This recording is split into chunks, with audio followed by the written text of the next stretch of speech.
قوم لوط جنہوں نے ایسی برائی کو ایجاد کیا جو ان سے پہلے دنیا میں کسی قوم نے نہ کیا تھا، ایسی بدکاری جس کی مثال تاریخ میں کہیں نہیں ملتی۔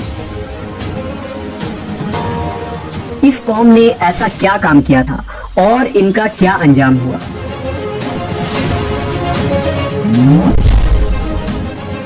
حضرت لوط علیہ السلام اللہ کے ایک برگزیدہ نبی تھے۔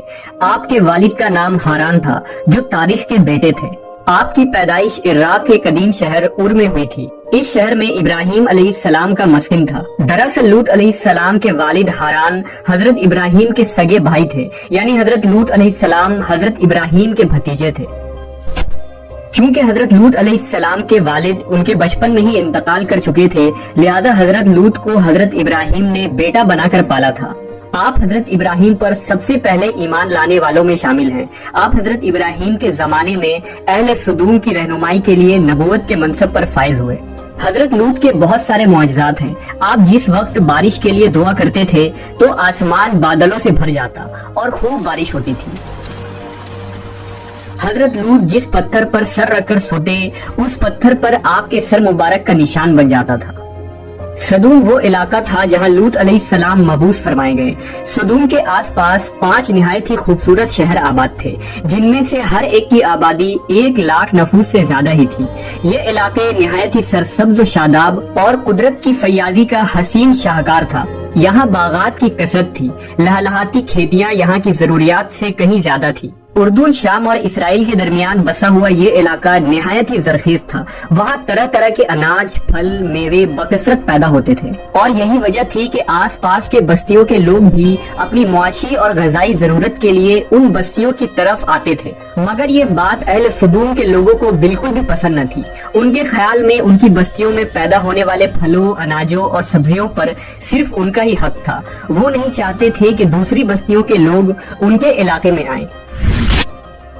ایک دن سدوم کے لوگ اس بات پر غور و فکر کر رہے تھے کہ باہر سے آنے والے لوگوں کو یہاں آنے سے آخر کیسے روکا جائے، کہ ابلیس ایک بزرگ کی شکل میں ان کے محفل میں آیا اور کہا، اگر تم ان سے پیچھا چھڑانا چاہتے ہو تو میرے کہنے پر عمل کرو۔ اس اجنبی بزرگ کی بات لوگوں نے بہت توجہ سے سنی۔ ابلیس نے کہا، میں کل بتاؤں گا۔ دوسرے دن ابلیس ایک خوبصورت جوان لڑکے کی بھیس میں آیا اور انہیں اپنی عورتوں کے بجائے مردوں کے ساتھ فعل بد کرنا سکھایا۔ ابلیس نے کہا کہ اگر تم ان بستیوں کے لوگوں سے نجات چاہتے ہو جو تمہاری بستی میں آ جاتے ہیں تو ایسا کرو کہ جب بھی کوئی شخص تمہارے علاقے میں آئے تو تم لوگ زبردستی اس کے ساتھ اپنی خواہش پوری کرو۔ اس طرح یہ لوگ اس بستی میں آنا چھوڑ دیں گے۔ اپنی نفسانی خواہشات کے لیے مردوں سے بدفعلی اس قوم کا دستور بن گیا تھا۔ یہاں بے حیائی عام ہو گئی تھی۔ حکمراں، سردار، رؤسا، ہر طبقے میں گھر گھر یہ عمل پھیل گئی تھی۔ بھری محفل میں یہ لوگ اس فحاشی کے کام کو کر کے خوش ہوتے تھے۔ کوئی بھی محفل اس کام کے بغیر ادھوری سمجھی جاتی تھی۔ خاص کر مسافروں میں سے کوئی خوبصورت لڑکا ہوتا تو یہ لوگ اسے اپنا شکار بنا لیتے۔ تلمود میں لکھا ہے کہ اہل سدوم اپنی روزمرہ کی زندگی میں سخت، ظالم، دھوکے باز اور بد معاملہ تھے۔ کوئی مسافر ان کے علاقے سے بخیریت نہ گزر سکتا تھا۔ کوئی غریب ان کی بستیوں سے روٹی کا ایک ٹکڑا نہ پا سکتا تھا۔ بارہا ایسا ہوتا تھا کہ باہر کا آدمی ان کے علاقے میں پہنچ کر فاقوں سے مر جاتا اور یہ اس کے کپڑے اتار کر اس کی لاش کو برہنہ دفن کر دیتے۔ اپنی وادی کو انہوں نے ایک باغ بنا رکھا تھا جس کا سلسلہ میلوں تک پھیلا ہوا تھا۔ اس باغ میں وہ انتہائی بے حیائی کے ساتھ اعلانیہ بدکاریاں کرتے تھے۔ حضرت لوط علیہ السلام نے انہیں توحید کی دعوت دی اور بدکاری کے اس گھنونے عمل سے توبہ کرنے کا حکم دیا۔ حضرت لوط نے کہا، تم بے حیائی کیوں کرتے ہو؟ کیا تم عورتوں کو چھوڑ کر لذت حاصل کرنے کے لیے مرد کی طرف مائل ہوتے ہو؟ حقیقت یہ ہے کہ تم احمق لوگ ہو۔ حضرت لوط اہل سدوم کو دن رات واعظ و نصیحت کیا کرتے، لیکن قوم پر اس کا کوئی اثر نہ ہوا، بلکہ وہ بہت فخریہ انداز میں یہ کام کرتے تھے۔ انہیں حضرت لوط کا سمجھانا بھی برا لگتا تھا، لہٰذا انہوں نے صاف صاف کہہ دیا کہ اگر تم ہمیں اسی طرح برا کہتے رہے اور ہمارے کاموں میں مداخلت کرتے رہے تو ہم تمہیں اپنے شہر سے نکال دیں گے۔ हजरत लूत ने नसीहत और तबलीग का सिलसिला जारी रखा, लिहाजा एक दिन अहले सदूम ने खुद ही अजाब इलाही का मुतालबा कर दिया।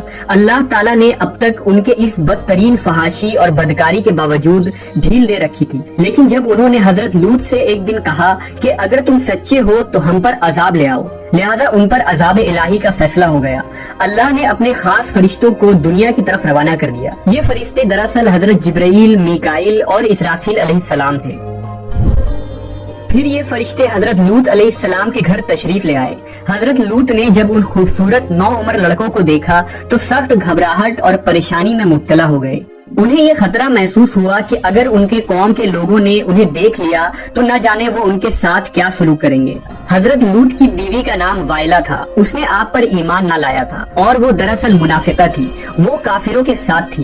लिहाजा उसने जाकर अहले सदूम को ये खबर दे दी कि लूत के घर नौजवान लड़के मेहमान ठहरे हुए हैं।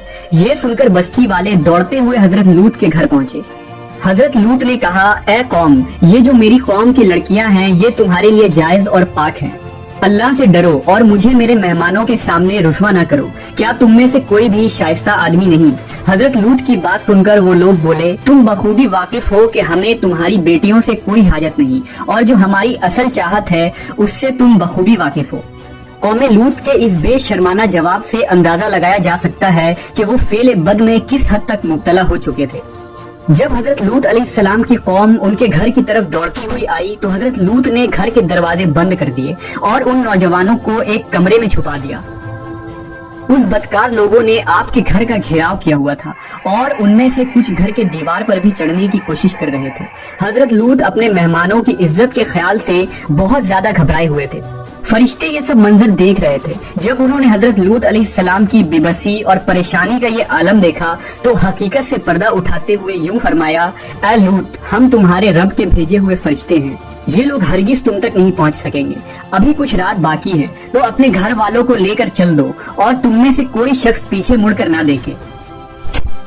अहले सदूम हजरत लूत के घर का दरवाजा तोड़ने पर बजिद थे, लिहाजा हजरत जिब्राइल अलैहिस्सलाम ने घर से बाहर निकलकर अपने पर का एक कोना उन्हें मारा, जिससे उन सब की आंखों के ढेले बाहर निकल आए और बसारत जायल हो गई। ये खास अजाब उन लोगों को पहुंचा जो हजरत लूत के पास बदनियती से आए थे। हजरत लूत अलैहिस्सलाम हकीकत हाल जानकर मुतमईन हो गए और अपने घर वालों के साथ रात ही को निकल खड़े हुए। बीवी भी उनके साथ थी, लेकिन कुछ दूर जाकर वो वापस अपने कौम की तरफ पलट गई और कौम के साथ जहन्नम रसीद हो गई। सुबह का आगाज हुआ तो अल्लाह के हुक्म से हजरत जिब्राइल ने बस्ती को अपने पर से उखाड़ दिया और फिर अपने बाजू पर रखकर आसमान पर चढ़ गए। यहाँ तक कि आसमान वालों ने बस्ती के कुत्ते के भौंकने और मुर्गों के बोलने की आवाजें सुनी। फिर उस बस्ती को जमीन पर दे मारा, जिसके बाद उन पर पत्थरों की बारिश हुई। हर पत्थर पर मरने वालों का नाम लिखा हुआ था। जब ये पत्थर उनको लगते तो सर पाश पाश हो जाते। सुबह सवेरे शुरू होने वाला ये अजाब इशराक तक पूरी बस्ती को नेस्त नाबूद कर चुका था। कौमे लूत की उन खूबसूरत बस्तियों को अल्लाह ने एक इंतहाई बदबूदार और सयाह झील में तब्दील कर दिया, जिसके पानी से रहती दुनिया तक कोई फायदा नहीं उठाया जा सकता। समुंदर के इस खास हिस्से में कोई जानदार, मछली, मेढक वगैरह जिंदा नहीं रह सकते। इसलिए इसे डेड सी यानी बहरे मुर्दार कहा जाता है, जो इसराइल और उर्दून के दरमियान वाक़ है। माहरीन आसार ने 10 सालों की तहकीक और जुस्तजू के बाद उस तबाहशुदा शहर को दरियाफ्त किया था।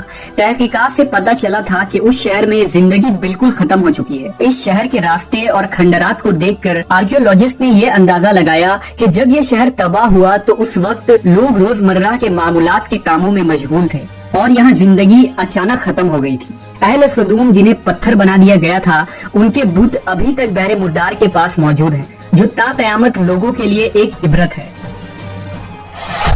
आज यूरोपीय ममालिक में इंसानी आजादी के नाम पर इस बदकारी की इजाजत दी जाती है और इस फहश अमल को फख्र समझा जाता है, मगर हकीकत ये है कि हमजिन्स परस्ती बिल्कुल फितरत के खिलाफ है, जिससे इंसानी मुआशरा तबाह और बर्बाद हो जाता है। रिवायतों के मुताबिक एक मर्तबा हजरत सुलेमान अलैहिस्सलाम ने शैतान से पूछा कि अल्लाह के नजदीक सबसे बदतरीन अमल क्या है। इब्लीस बोला, जब मर्द मर्द से बदफेली करे और औरत औरत से ख्वाहिश पूरी करे। हजरत इब्ने अब्बास से रिवायत है कि रसूल अल्लाह सल्लल्लाहु अलैहि वसल्लम ने फरमाया कि उस शख्स पर अल्लाह पाक की लानत हो जो कौम लूत वाला अमल करे।